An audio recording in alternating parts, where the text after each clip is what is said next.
প্রথম দিনই নারী চালকেরা ধাক্কা খেলেন, তবে বাসের সঙ্গে নয়। এবার ধাক্কাটা লেগেছে মানুষের কৌতূহলে। বাংলাদেশ বলে কথা, কারণ বাংলাদেশে আর কি না হতে পারে। যে দেশে রাস্তায় বেরোলেই নতুন নতুন কাণ্ড চোখে পড়ে, সেখানে এবার দেখা গেল গোলাপি রঙের বাস। হ্যাঁ, একদম পিঙ্ক বাস। রহস্যের বিষয় হলো এই বাসে উঠবেন শুধুই নারীরা। এখন একটা প্রশ্ন কিন্তু থেকেই যায়, যেখানে পুরুষ চালকেরাই ঢাকার ব্যস্ত রাস্তায় বাস সামলাতে গিয়ে হিমশিম খান, সেখানে নারী চালকেরা কতটা ভালোভাবে এই বিশাল বাস নিয়ন্ত্রণ করতে পারেন সেটা দেখার বিষয়। তবে আপাতত পরীক্ষাটা বাসের নয়, সময়ের। কারণ নারীদের নিরাপদ, স্বাচ্ছন্দ্যময় এবং হয়রানিমুক্ত যাতায়াত নিশ্চিত করার লক্ষ্যেই বাংলাদেশ সড়ক পরিবহন কর্পোরেশন বিআরটিসি চালু করেছে বিশেষ এই পিঙ্ক বাস সার্ভিস। 2026 সালের 18ই আগস্ট এই বিশেষ সেবার আনুষ্ঠানিক উদ্বোধন করা হয়।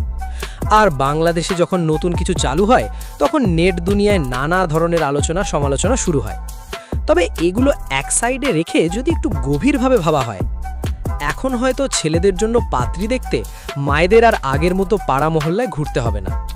পিঙ্ক বাসে উঠলেন, সামনে একসঙ্গে এত পাত্রী। মা হয়তো ছেলেকে বলবেন, বাবা তুই আগে বাসটা ধর, পাত্রী খোঁজার দায়িত্ব আমার। অবশ্যই এগুলো মজা। আসল প্রশ্ন হলো, নারীদের জন্য আলাদা বাসের প্রয়োজনই বা কেন হলো? কারণ প্রতিদিন অফিস, স্কুল কিংবা বিভিন্ন কাজে বেরোলে অনেক নারীকে সাধারণ গণপরিবহনে প্রচণ্ড ভিড়, ধাক্কাধাক্কি এবং নানা ধরনের অস্বস্তিকর পরিস্থিতির মুখোমুখি হতে হয়। বিশেষ করে ব্যস্ত সময়ে বাসের ভেতরের অতিরিক্ত ভিড় নারীদের যাতায়াতকে বেশ কষ্টকর করে তোলে।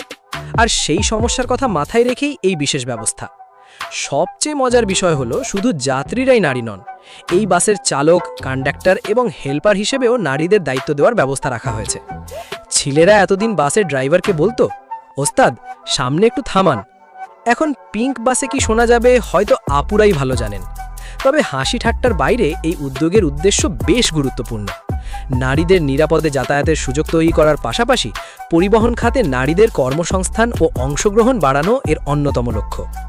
তবে এর ফলে মুসলিম নারীদের পর্দা করা কঠিন হয়ে যেতে পারে, কারণ রাস্তায় এই বাস নিয়ে বেরোলে আশেপাশের মানুষের কৌতূহলী দৃষ্টি পড়তেই পারে।